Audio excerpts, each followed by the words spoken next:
This podcast is going to sound so much better when I move the studio into another room that's quieter. I'm thinking, well, I'm going to be building this huge, not huge, it's a tiny, tiny spare room.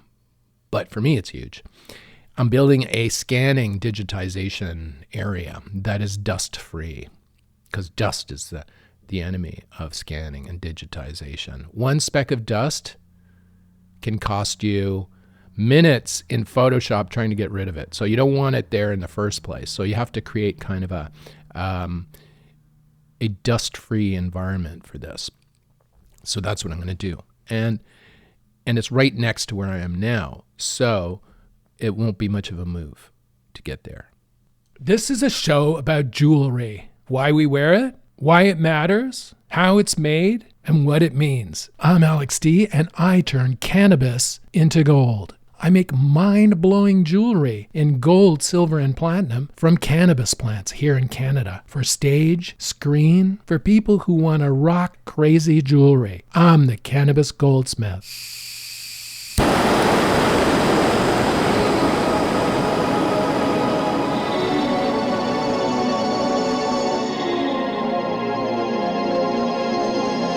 We're the Cannabis Goldsmiths. So this show is going to be about photography, generally speaking, how it's changed, what photography means to me as a photographer. I'm a photographer. Before I became a jewelry designer, I was a photographer. I'm still a photographer. I guess it's like DJs. Once a DJ, always a DJ. But photographer is different because it's image. It's not sound. It's visual, right? So I'm a photographer. I took my first photograph in probably 1967 with a camera, with a real camera.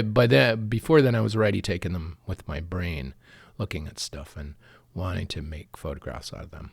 But when I eventually got a camera, I borrowed camera, took it to Expo 67 in Montreal and took some photos. And those were my first photos. They weren't very good. But I still have them, so I guess that's something. But everyone takes pictures, and not so many people take photographs, I think. No, what's the difference? What's the difference? That's going to be hard to explain, but I'm going to try. I don't know. I'll explain about how I think about photography and how mine differs from other people. I'll explain what's not photography first. Now, a number of years ago, probably like 8 years ago, 5 years ago, somewhere in that range, over 5 years ago, let's say, I was in Cape Town with my girlfriend at the time and a close friend, Nat, and we were going up to Table Mountain, as tourists do in Cape Town. I'd been before, and I thought, they would enjoy it too when they got up there, and I think they did.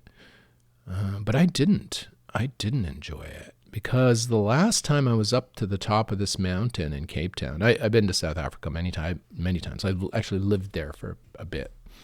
So I knew Table Mountain, and it's a very touristy thing. But the thing is, once you get to the very top of it, the views are spectacular from, you're overlooking the city and the ocean, and it's really quite something. So if you do go to Cape Town, you have to go up the mountain. You have to. It's just a must.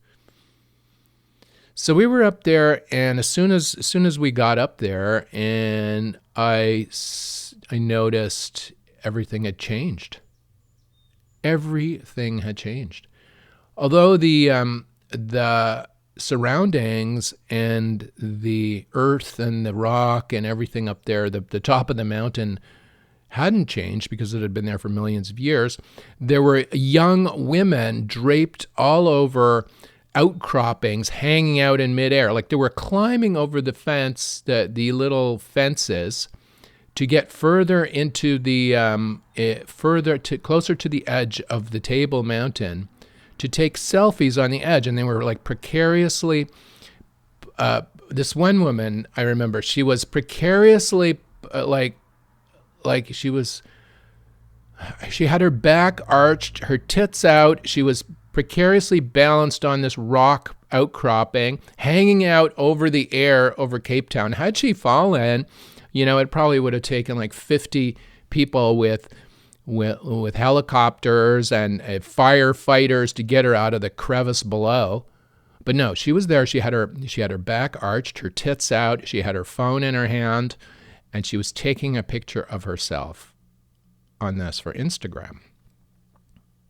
Now, the Fin Boss, you know what Fin Boss is the tiny little 6-inch tall vegetation that takes 10,000 years to grow or whatever, because the earth is not so welcoming. It's rock, right? This plant has taken 10,000 years to grow to get 6 inches tall, and some woman comes to put her fat ass on top of it and kills it to take a selfie for Instagram. Now, this is what I saw as soon as I got to the top of the mountain. And it wasn't just her. There were like 50 or 60 of these people on the edge of the cliffs surrounding, walking over the vegetation, crushing the shit, like just no respect whatsoever for the space, just to take a selfie. Now, this isn't photography. This is fucking terrorism. This is ecological terrorism, I remember the last time I was up there, the part I wanted to show or just share with my girlfriend and my friend up there was there was this one place where, the last time I was there, I was by myself, and you can take a walk around the whole top, right? And I went around the whole tabletop, and I did, and I found this one place, and I was sitting down on the rock, not crushing any vegetation, on the edge of this Table Mountain. And a cloud came in, and for a long time I was sitting in this cloud, right? And, couldn't really see anything below, but you were definitely in a cloud. And I thought, fuck, this is amazing. It was the only time I've ever sat in a cloud, was on the edge of Table Mountain. So that was a good memory of the spot, and that was suddenly ruined by all these people taking selfies for Instagram posts that are long forgotten, right? They're gone. They're on to the next thing. Ice cream cone in hand, selfie, And so it made me wonder this morning before I started recording here. I was like, what has become of photography? What is it? Is it selfie photography? And if not, why not? And I think it all boils down to intent. What's the intent of the image? What if you're taking the image, you're the photographer, right? And what is the intent of it? What do you want it to be used for? Do you want to impress your friends with it? Do you want to create temporarily, for a second or a tenth of a second, if that? Or do you want to do something else with it? Do you want to say something? Now, I think this is where you can find the differences between selfies and photography. Right here is in the intent of the image. What is it for? What is it for? A photographer who takes a photograph has an intent. They want to communicate an idea, right? I guess the selfie woman does as well. But the idea is really common. Of the 20 other people on the outcroppings on the top of Table Mountain, they all had the same idea. They were all doing the same thing. There was no variation to it whatsoever, except for what they were wearing. And the big megawatt fake smile going back at the phone. Now, that's not intent. It might be intent, I guess, but it isn't a good, clear, strong intent. And I would suggest that it's the intent of Mark Zuckerberg and not the intent of the young woman or the young man trying to take a selfie. Now, I don't know. This is just how I think about photographs. But every photographer has a different way and a different approach. When they have to develop a style, right? A photographer has to develop like painters, right? Like potters, like any kind of artist. When you start out, you try all this experimentation. Maybe you take some selfies, right? When you start out, if you're a young person, maybe you started out taking selfies and moved into other areas of the photographic space. But photography is really a way to communicate messages with images. It's like meme. It's like a meme, right?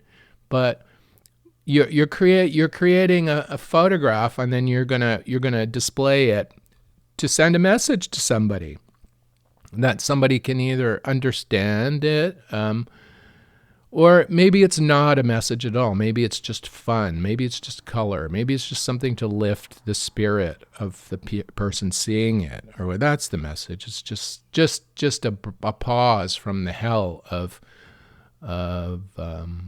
human life for most people, right?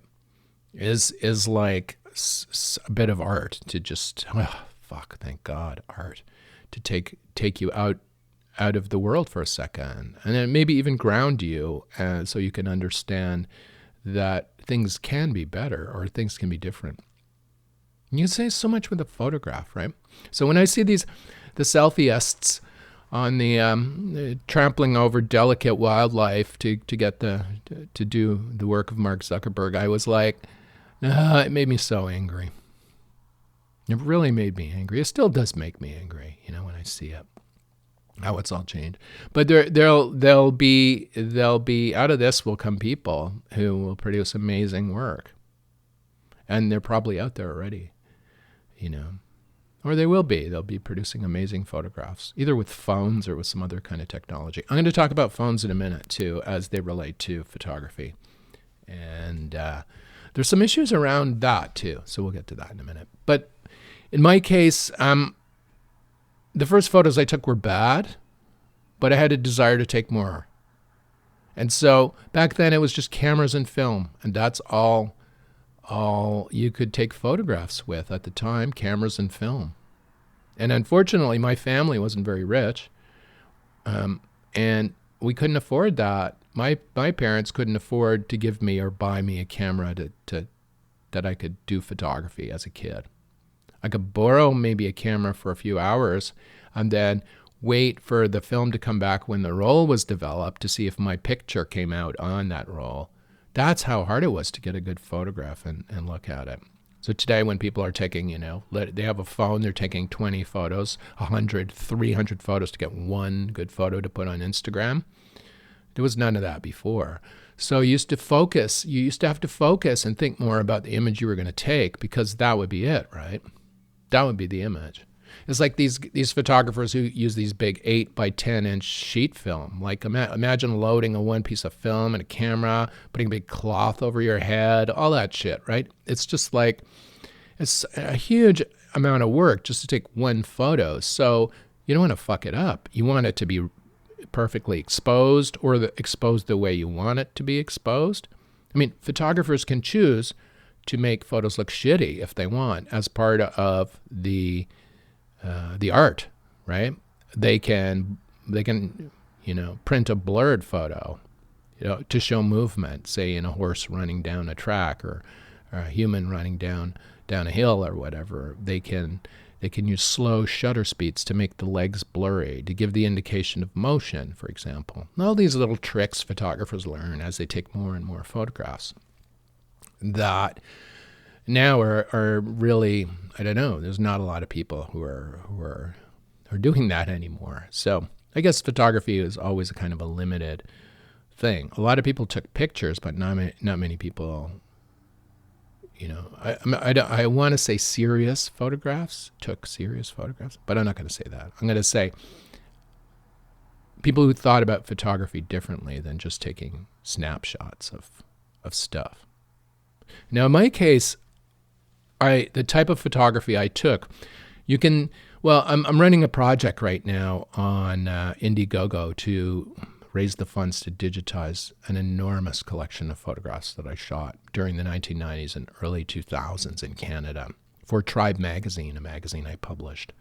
It was a rave, DJ culture, house music, electronic music magazine. It was kind of like Canada's Mix Mag / Interview / Face / Village Voice, like that kind of thing all rolled in together, but just covering electronic music and DJ culture. Now I shot 10 to 12,000 negatives and slides during that period of this scene from the inside, like from inside these rooms, from right next to DJs playing vinyl, in raves and that were in warehouse buildings that are now buried under condo developments. I've got all these photos, and I'm running an Indiegogo project to raise the money to buy the gear to digitize all this, because it has to be digitized now to preserve and protect it. Anyway, you can find the campaign by going to Indiegogo and searching for Preserve the Beat. Please make a donation. Or you can go to preservethebeat.com. If that URL doesn't work for you, you can just go to Indiegogo and search for Preserve the Beat. So preservethebeat.com, and if for some reason that's not working for you, go to Indiegogo and search for Preserve the Beat. There's only 10 days left, less than 10 days left in the campaign, and there's a long way to go. So please dig in and donate. So the type of photography in the collection is kind of documentary. There's different types. I hate labels, I just want to say they're photographs. But in order for people to understand what they are and my style, I'll describe it. So some of it is portraits that I shot for covers of the magazine. So this would be a person shot with a really, really high resolution camera in a studio setting. So I had brought the person in with a makeup artist, hair person, all that stuff, just to get that one image for the cover. And used a special camera, 2¼ inch square film, big film, which meant higher quality images. So there's that type of photography. And I also brought some ravers into the studio too, different ravers, and then did portrait shots, like DJs, or if we were like doing a DJ profile or something, I'd see if I can get a better photograph of the DJ. So I've got those photos too of these young baby-faced Canadian DJs and electronic music artists from the 90s. These are historically important to Canadian music, these photographs. And they're shot on really good film too. So anyway, there's portraiture. But the bulk of the photography is documentary photography. And what that is like, if you've ever seen a National Geographic magazine, the yellow border around, the old ones are a better illustration of this. If you're in your doctor's office, there'll probably be like some there from 1964 or whatever. Look for the yellow on the cover, pick one up and look through it quickly. And what you'll see in the National Geographic are photos. You don't even have to read the captions, but you can sort of see what the photos are about just by looking at the photos. It's like somebody plowing a field, or somebody building a house, or there's a close-up of some person in ethnic attire, a close-up headshot of them looking at you. But not necessarily posed pictures, right? These are all shot the portraits are posed, but the rest of it seems like it's the photographer captured a moment in time in real life. And that's the documentary aspect of it. That shows what it was really like, or at least tries to do that. And generally, documentary photography, the documentarian gets into the culture, into the scene in order to take these pictures, like I did. I mean, I'm an ex-DJ, right? And I love house music, and I love disco, and I love jungle, and I love all these new kind of danceable forms of music. And anyway, so that I'm inside and I'm shooting, trying to document it from the inside. For people who might not understand it or might not know about it. So that's what a National Geographic does. You've never been to Vietnam, but you pick up the issue with the Vietnam pictures and you get an idea, sort of generally speaking. There'll be shots of cities, there'll be shots of like countryside, there'll be shots of different people. But it'll generally give you an overview of what visually it will be like. Now, this is even before you read the captions on the pictures. So that's documentary photography, in my opinion. It conveys reality. Yeah, that's a loaded description, but it conveys the reality the photographer wants to convey or understands or sees, and they capture it to share it with someone else. So the person going to Vietnam, the person might not want to go to Vietnam until they see the pictures and see, oh, fuck, man, this looks great. Let me book a ticket and go to Vietnam because I want to see those temples or whatever the hell it is. Now, there it is, right there, documentary photography. Now, it doesn't have to be Vietnam. In my case, it was the rave scene and the house music scene and the electronic music scene in Canada. And by looking at my photos, you go there. You actually go there. In 1994, 1995, you're there. You're on the dance floor. The people aren't looking at you. They're not arching their backs and putting their tits out and smiling a fake smile. No, these are shot on the dance floor. These are people just dripping with sweat, like dancing after dancing for hours, or sitting on the floor because they're too tired to dance anymore. And generally speaking, they're not looking at the camera. And my style was like, I didn't want that kind of selfie impact. I didn't want the selfie-ness of it. I wanted to capture a moment before the person was aware they were being photographed. And often when walking through huge raves or whatever, especially later in the publication of my magazine, when people began recognizing who I was with the camera, oh, that's Alex D from Tribe, if he takes a picture of us, we might get in the magazine or whatever. People would stand in front of me and pose, take my picture, they would say, expecting me to take their picture. And to me, this is not what I wanted to do. So I would say, no, I'll come back. And I'd walk away and I'd take other photos. And then I'd circle back, and when they weren't aware of me, I'd take their picture. To get that the naturalness of the environment that we were in, and to capture the moment, right? The ongoing moment of the event. There's actually a really good book about photography called The Ongoing Moment by Jeff Dyer. If you can find it, or if you have access to a library, get it. It's kind of a neat way. He has a very interesting way of looking at photography and describing photography of some famous photographers over time and how they're related and all that. As if you want more details, go look for that book. The Ongoing Moment by Jeff Dyer. It's excellent. I have it here somewhere. I must read it again. But back to the documentary photography. I would circle back and then photograph the people when they weren't standing there in front of me looking at through the camera, right? Like I didn't want that at all, because it wasn't real, in my opinion. The realness was catching people as they were setting up their tents at the festival, catching them when they were sleeping in the tents in the morning after the big night, the big Saturday night of dancing all night, catching them in the morning when they look like shit, after the festival. This is what I wanted to capture because it's real and it describes what happened in Canada in the 1990s and 2000s. Now that's documentary photography, in my opinion. And so that's what this collection is. And that's why it's hugely important. Now, can you imagine if it was a collection of 10,000 selfies? Can you imagine how little value that would have historically, or any other value? You see, it's already made Mark Zuckerberg billions. I suppose that's the value in it. But the rest of it, it's fluff, right? It's absolute fluff. So anyway, in this quest to capture the rave scene, to capture the birth of electronic music in Canada, I took all these photos and they're going to be digitized, and I'm going to put some books out, some nice coffee table books, and also do some shows, and also make them available for documentary films and other people who might be interested in research of the time of the period in Canada.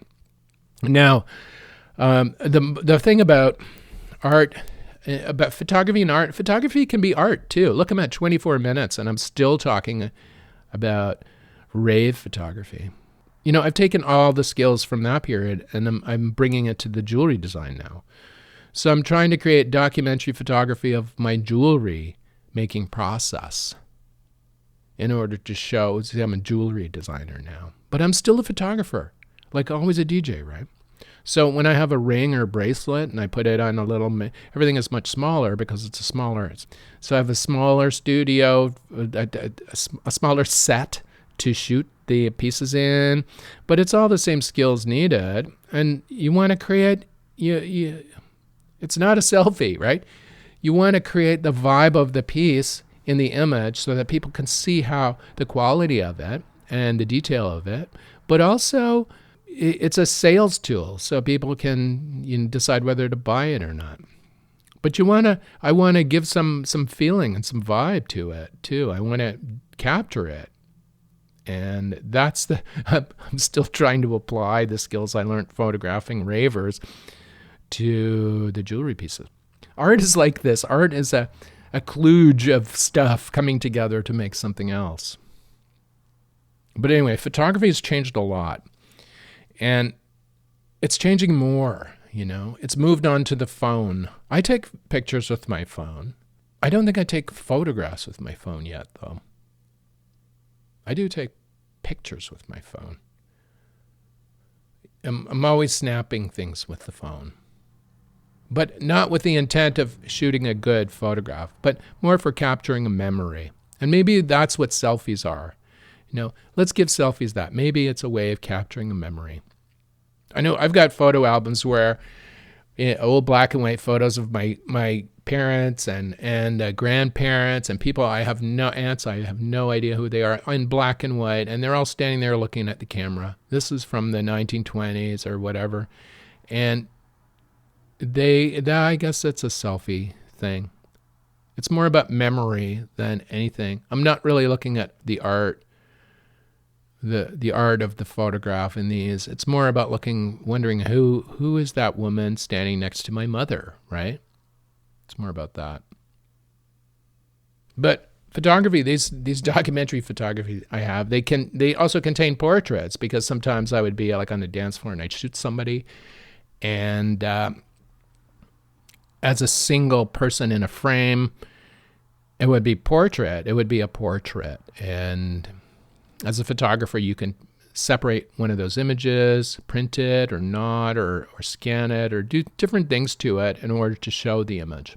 So that's where I'm at now with this. When the fundraising campaign is over, I'm going to take the money, buy the gear. I'm going to get the other money I need somehow if there's more needed, and then start the process of digitizing this huge collection, releasing some low-res images as I do it, and eventually we'll have a nice historical record of this time in Canadian history. So it's a historical thing too. I mean, some of the photographs are art. I mean, you can frame them, blow them up big, put them on a wall. They'd look good in a corporate setting or above someone's fireplace, right, in their living room. On the main, it's documentary. It's an incredible journey into the rave scene and into the early days of Canada's house music scene. But the other types of photography that exist, there's so many other types. The phone is influencing things in a big way now, and it has been. There's something happening with the phone now that I don't like. I mean, some phones are actually, say for example, if you take a picture of the moon over a beach, some phones now are swapping out your moon, replacing it with another better quality moon from someone else. Like the moon is the same all the time. It's up there. Sometimes you can see it, sometimes not, but it's the moon, right? So humans have taken pictures of the moon for a long time. And what the new phones are doing is you take a picture of the moon over the beach, your moon is out of focus, so the AI in the phone swaps out someone else's moon, puts it in the sky, there's your photo. But is it? Right? So is it really? Or is it some guy in South Korea who shot a better moon, and then now that's in your photograph? I'm really a bit worried about AI. I know my photographs are film, right? It's all organic stuff. It's all like, it's all old school. That has value because it can't be replicated. It might be cloned, or it might be an AI might try and copy it or use pieces of it in the future, but it's not going to be the photograph that I shot in 1994. And that's the difference. Another important thing with photography is the captions. I think we can think about it as captions, like the National Geographic, the text below the image that describes it. This is incredibly important, and I think when I'm doing this huge scanning project, this is I'm calling this metadata. Well, some of it will be attached to each photograph in the digital file, but there'll be a record too, like a file that says the image, what the image number is, and then what it is, right? Like where it was shot, the year, who shot it, and that kind of stuff. That's important information, so people of the future can tie it in together. And the collection itself ties into Tribe magazine, which published for just about 13 years, whatever. And the collection itself ties into the hard copies of Tribe magazine, which now exist in the National Library of Canada. And also the Tribe message board, which is an online forum that ravers used during the period to comment on the events that they went to. And it's like 14 million posts deep. It's very big. And that ties into the photographs too. So there's a big there's a complete picture of this time in Canadian history in this collection. And I'm going to link it all together and make it available, and then eventually give it all to Canada in my estate. Now, that's the plan. So the government is being completely unhelpful, actually. They're in a panic because they're going to lose the election, and they can see it. And I'm trying to get money out of them. I'm trying to get them to donate a bit to the project. I mean, so far the community has raised $10,000 towards this project, and the government. I'm still going after the heritage minister for money for this project. She's declined once. She's declined to support Canadian electronic music history or Canadian music history because they're all so terrified about their own jobs, I think, and they just they'd rather spend the money on their own preservation. But I'm going to keep going at her anyway.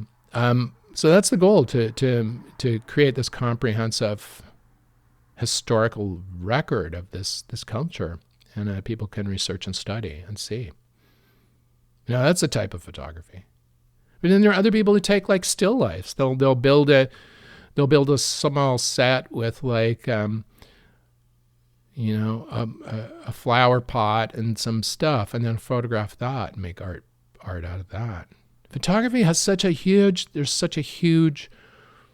range of things you can photograph. There's, like I mentioned, documentary and portrait photography. There's still life photography. There's landscape photography. I know people on my friends list on Facebook, for example, who are not. I never thought were photographers. I've seen their landscape photography that they've done with their phones, and it's just been just really good.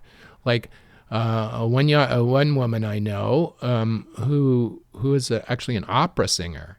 Now I've seen her photos of landscapes in the UK, and they're just like really good, right? Like this is how photos come about, and you can tell they're different because once you see them, they're different.